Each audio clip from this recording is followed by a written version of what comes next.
Hallo Leute und willkommen zu meinem neuen Video. Beim Motorradfahren geht es ja elementar um die Strecke, die Straßen und die Landschaft, durch die sich diese schlängeln. Aber die Pausen verbringe zumindest ich lieber in einem tollen Café, einer schönen Altstadt, als am Straßenrand auf einem Parkplatz. Ich wollte wieder in den Harz und habe mich gefragt, was sind denn nun eigentlich die schönsten Altstädte im Harz? 5 Kandidatinnen liefern sich in meinem persönlichen Ranking ein enges Kopf-an-Kopf-Rennen. Wenn ihr sie sehen wollt, bleibt gerne dabei. Bis gleich.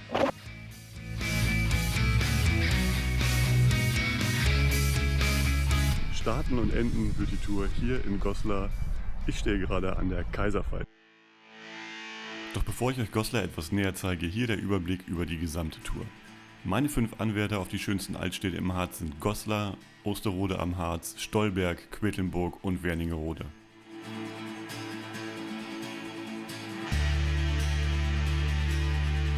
Die Tour, wie ihr sie hier seht, ist rund 280 Kilometer lang und führt oft auch am Rand des Harzes entlang. Damit ich alle Altstädte mit einem kurzen Stopp auch an einem Tag schaffe, führt die Strecke teils auch über Bundesstraßen, um schneller voranzukommen. Wenn ihr euren persönlichen Favoriten unter den Altstädten gefunden habt, könnt ihr die Tour auch hervorragend mit einer meiner beiden anderen Harztouren zu einem Best-of für euch zusammenfügen.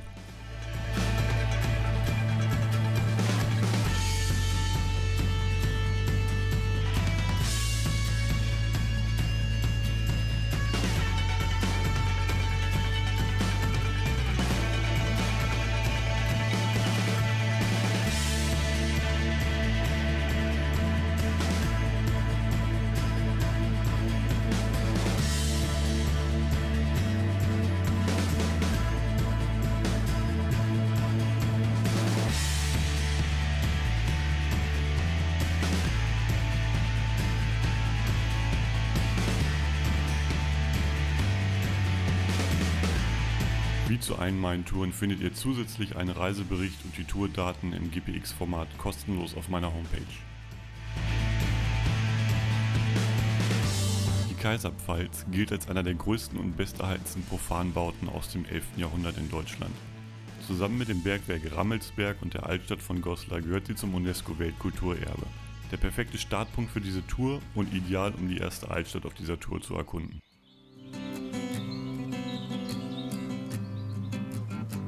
Goslars Altstadt befindet sich größtenteils zwischen der Kaiserpfalz und dem Breiten Tor. Die über 1500 Fachwerkhäuser, die zwischen dem 15. und 19. Jahrhundert hier entstanden und bis heute teils liebevoll erhalten werden, begründeten auch die Aufnahme der Altstadt in die UNESCO-Weltkulturerbeliste.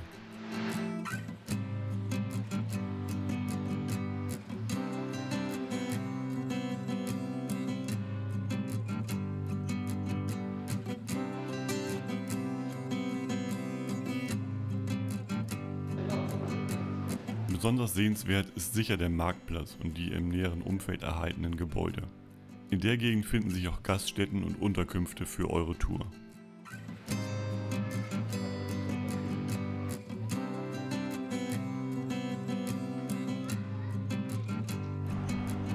Das mittelalterliche Flair und die teils bedrohlich schiefen Wände versprühen einen Charme, dem man sich nur schwer entziehen kann.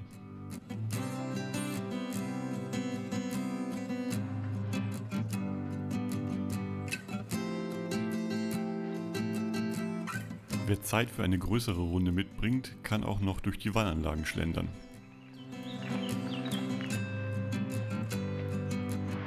Hinter mir ist der Zwinger von Goslar. Da drin untergebracht ist ein Museum und falls ihr eine außergewöhnliche Unterkunft sucht, da drin ist auch eine Ferienwohnung.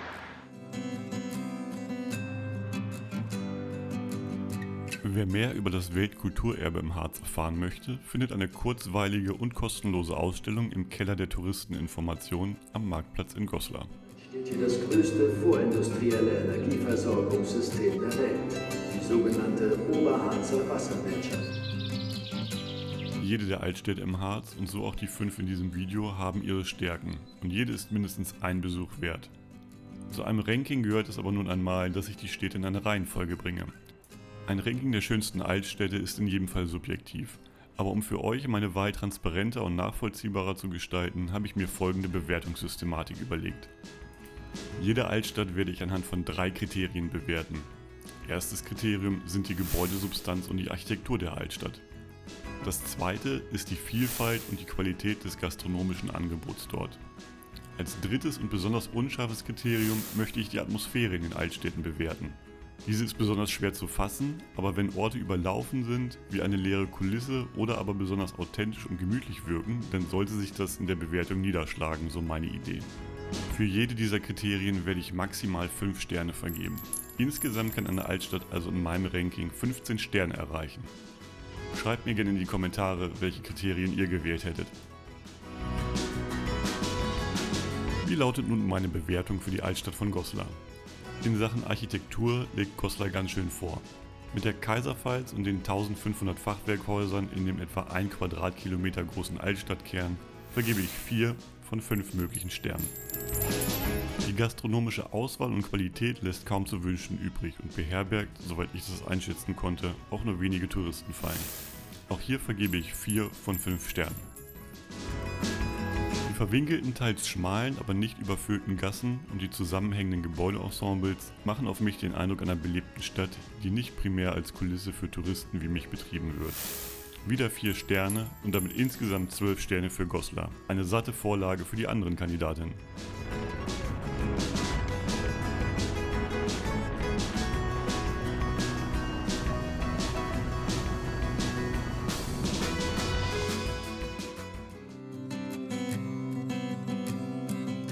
Wenige Kilometer später erreiche ich mit Osterode am Harz die nächste Titelanwärterin.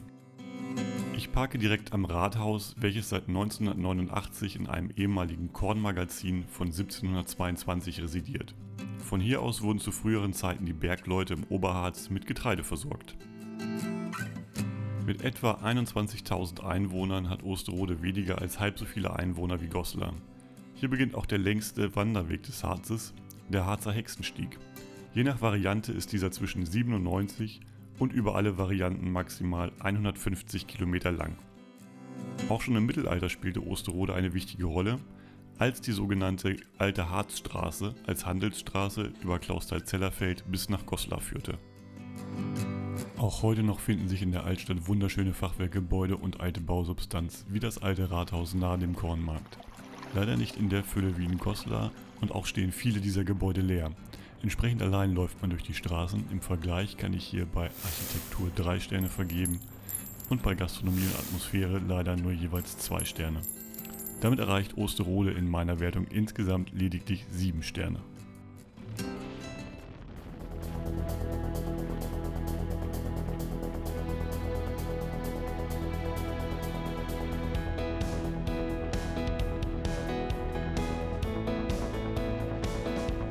Der Harz bietet auf einer Fläche von etwa 2200 Quadratkilometern Berge, Natur und tolle Straßen als Abwechslung im sonst oft flachen mittleren Teil Deutschlands. Er ist rund 110 Kilometer lang und 30 bis 40 Kilometer breit. Der Großteil des Harzes liegt in den Bundesländern Niedersachsen und Sachsen-Anhalt. Ein kleiner Teil im Süden gehört noch zu Thüringen. Gerade an den Wochenenden und in den Ferien zieht es viele Menschen hierher, um verschiedensten Freizeitaktivitäten nachzugehen. Daher versuche ich nach Möglichkeit unter der Woche und außerhalb der Ferien hierher zu fahren. Ein längerer Besuch lohnt sich. Neben dem Potenzial für mehrtägige Motorradtouren ließen sich auch in den Städten, die ich vorstelle, gut und gerne 1 bis 2 Tage zubringen. Zahlreiche Outdoor-Aktivitäten ergänzen das Angebot. Viele Teile des Harzes stehen sinnvollerweise in der einen oder anderen Form unter Naturschutz. So auch der Nationalpark Harz mit seinen über 240 Quadratkilometern Fläche. Und auch wenn die Wälder durch Klimawandel, Forstmonokultur und den Borkenkäfer teils stark gelitten haben, bietet der Nationalpark noch wundervolle Naturerlebnisse. Wie schon gesagt, findet ihr auf meinem Kanal auch noch 2 weitere Videos über den Harz und dass noch weitere Videos folgen, ist nicht ausgeschlossen.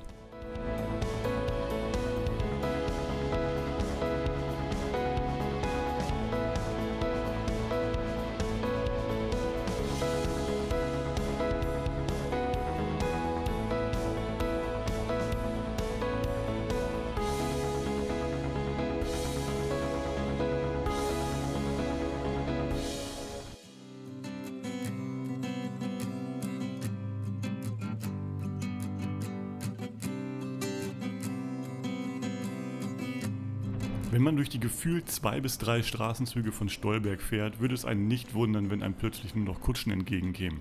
So sehr sieht es hier noch nach früheren Zeiten aus.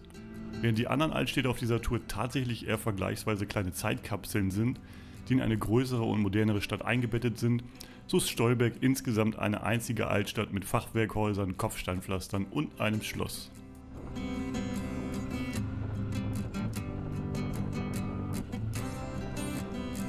Mit lediglich etwas um die 1300 Einwohnern ist es zwar nicht mehr wirklich eine Stadt, kann sich aber mit den richtigen Städten durchaus messen. Der geschichtsträchtige Ort geht etwa auf das Jahr 1000 zurück. Speziell das Schloss und eigentlich der gesamte Ort sind eng verbunden mit dem hier ansässigen Grafengeschlecht zu Stolberg. Deren Schlossanlage geht zurück bis auf das Jahr 1200, während die meisten Gebäudeteile im Stil der Renaissance erst zwischen 1539 und 1547 entstanden. Das 16. Jahrhundert war eine bewegte Zeit in Stolberg. 1525 gab es auch in Stolberg mehrere Kämpfe des Deutschen Bauernkrieges. Angeführt wurden sie hier vom Stolberger Bürger, Theologen und Revolutionär Thomas Münzer, der dafür gefoltert und am 27. Mai 1525 in Mühlhausen öffentlich enthauptet wurde. Rund einen Monat zuvor, am 21. April 1525, predigte in der spätgotischen Stolberger St. Martini-Kirche Martin Luther, der Begründer der Reformation, gegen die Bauernaufstände. In meiner Bewertung bekommt Stolberg jeweils 3 Sterne für die Kriterien Architektur und Gastronomie und 4 Sterne für die Atmosphäre. Die Architektur ist toll und die getestete Gastronomie gut, aber im Vergleich mit den anderen betrachteten Altstädten machen diese eben ihren Größenvorteil geltend. Das ergibt 10 Sterne für die Gesamtwertung.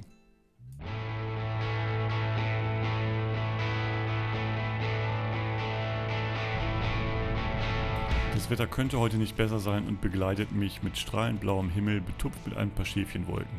Weiter geht's zu meinem nächsten Ziel, Quedlinburg.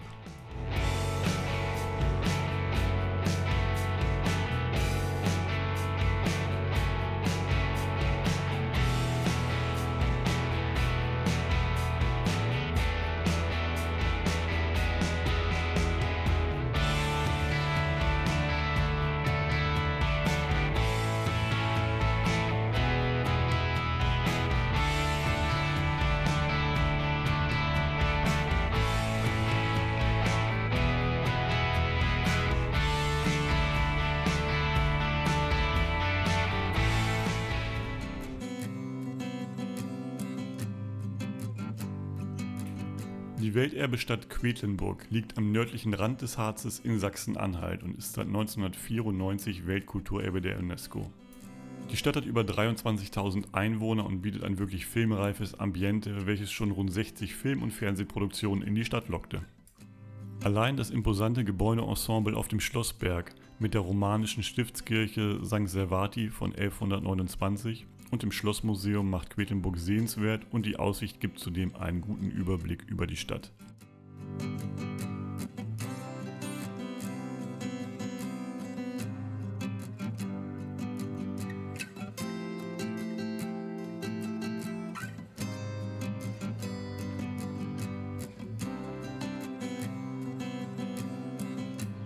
Die Altstadt zählt über 2100 Fachwerkhäuser aus 800 Jahren.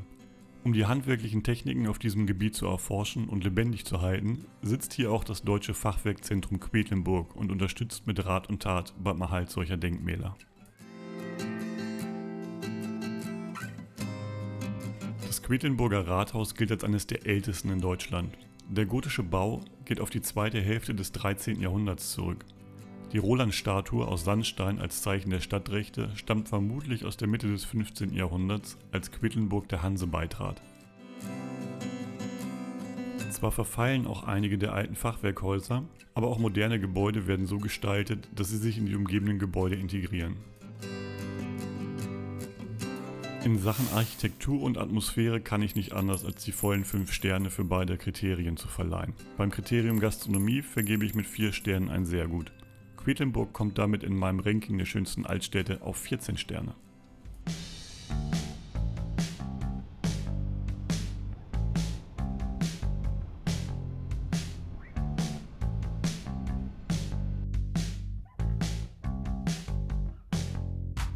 Die 5. und letzte Altstadt auf meiner Tour ist die von Wernigerode. Wie Quedlinburg liegt auch Wernigerode in Sachsen-Anhalt.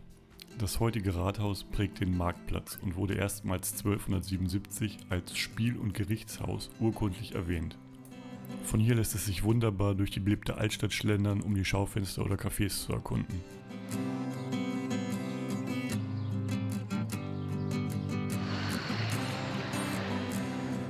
Der Aufstieg oder die Schlossbahn zum Schloss lohnen sich mindestens wegen des Ausblicks von dort auf die Stadt und bei gutem Wetter sogar bis zum Brocken. Wer Zeit und Interesse hat, wird auch eine Besichtigung nicht bereuen. Erstmals 1121 erwähnt, erhielt es sein heutiges Äußeres erst im späten 19. Jahrhundert, behielt aber Spuren aus den vergangenen Jahrhunderten.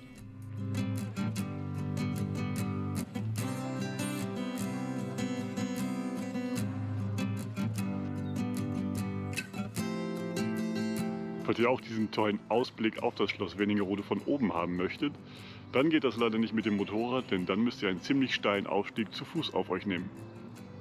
Im nahen Wildpark Christianiental kann man sich noch die heimische Fauna anschauen, wie beispielsweise diesen Auerhahn beim Balztanz. Wer das Motorrad nur ungern verlässt, kann sich auch gerne an einer kleinen Stadtrundfahrt durch das Einbahnstraßengewirr probieren.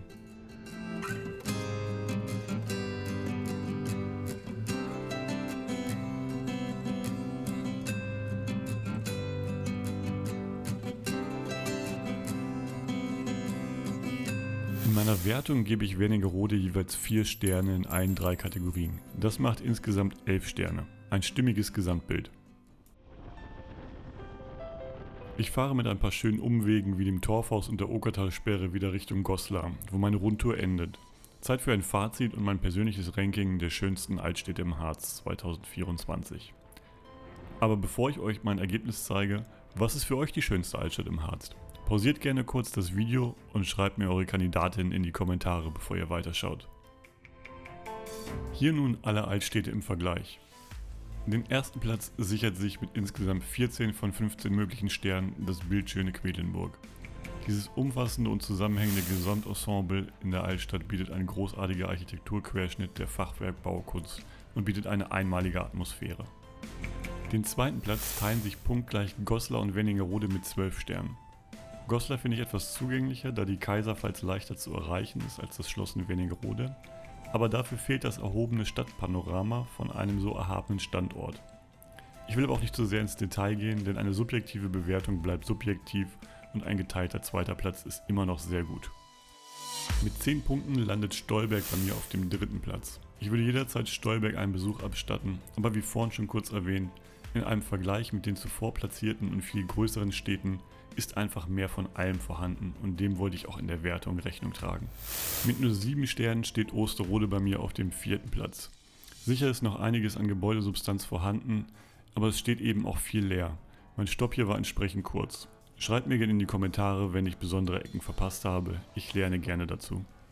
Das war also mein finales Ranking der schönsten Altstädte im Harz. Schreibt mir gerne in die Kommentare, wie euer Ranking aussehen würde oder zumindest welche Stadt euch am besten gefallen hat. Der Harz ist und bleibt eine traumhafte Region für Motorradfahrer und ich komme sicher gerne wieder hierher. Lasst mir gerne euer Feedback als Kommentar oder Daumen hier. Ich freue mich in jedem Fall, dass ihr mich begleitet habt. Bis bald, macht's gut.